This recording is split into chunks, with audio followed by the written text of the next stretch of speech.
Hello, my name is Uldis Zarins, and this is my book called Anatomy for Sculptors, Understanding the Human Figure. And why the subtitle, Understanding the Human Figure, is so important. Basically, the difference between the other anatomy books in the market was when I wrote it, it's 2013, was that basically I'm not only showing the anatomy, but also explaining the form of the human body. And that's very important, especially for sculptors, and also important for the painters and 3D artists and stuff. So there's a little bit of the text, but it's mostly illustrated. It's mostly pictures and very simplified. There is not much descriptions. It's just like the essential information what you as artists need. So basically, it will be like a table book for you because there's a plenty of references. I will show you later that one. So I'm kind of explaining the main things what the sculptor and the artist need to know about the human body before you approach it. So difference between female and male. And then when we start talking about like the basic proportions of the figure, the basic building of the figure, composition, the movement, the blocks, and also the one thing that I'm using in all my books is that from the simple to complex. So I kind of like leading the reader from the very simple forms to the complex, because it's quite hard for you guys to understand like the complex things. And that's why first you need to understand very simplified. So that's why I'm using this kind of diagrams. So for instance, here the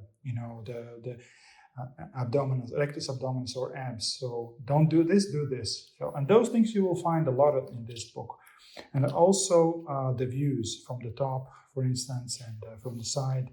So I kind of explaining every single muscle in the context and also in the movement. That's very important, not to understand only the muscle, but to see how muscle kind of changes. For instance, here you have like the shoulder muscle, and while you're raising your arm up, it disappears from the front view and start to appear in the back side.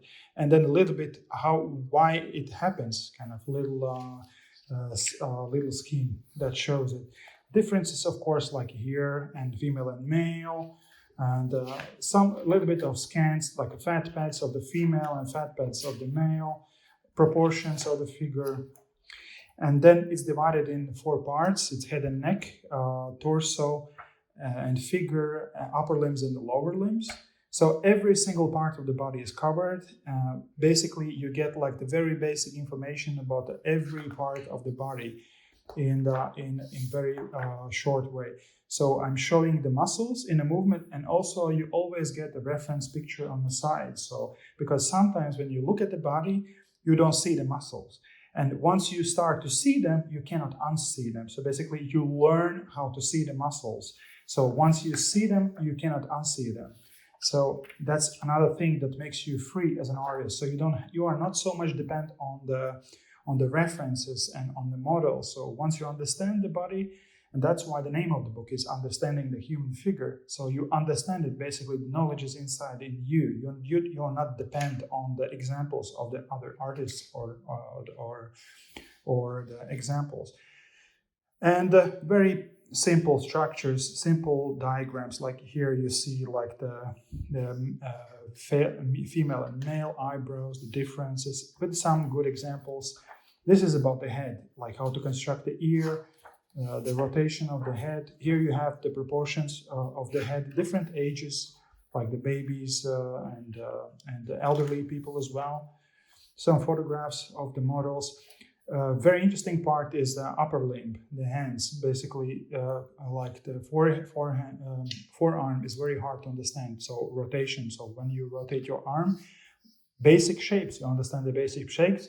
And when you understand the basic shapes, then it's good time for the muscles. So you get the left arm and the right arm. You don't have to mirror. So you have the reference already for using in your artwork. But all the muscles, what happens from all kind of angles, all kind of arms, bent and pronated and supinated with some models, examples, a little bit about the bones. So basically, it's like a table book. It's like a minimal book, what you need for creating your artworks. And once you learn this kind of very simple tip, then it will stay with you forever. So you don't have to think about it. So this knowledge about how to divide parts and how to create the fingers, once you learn it, you don't have to come back to this book anymore.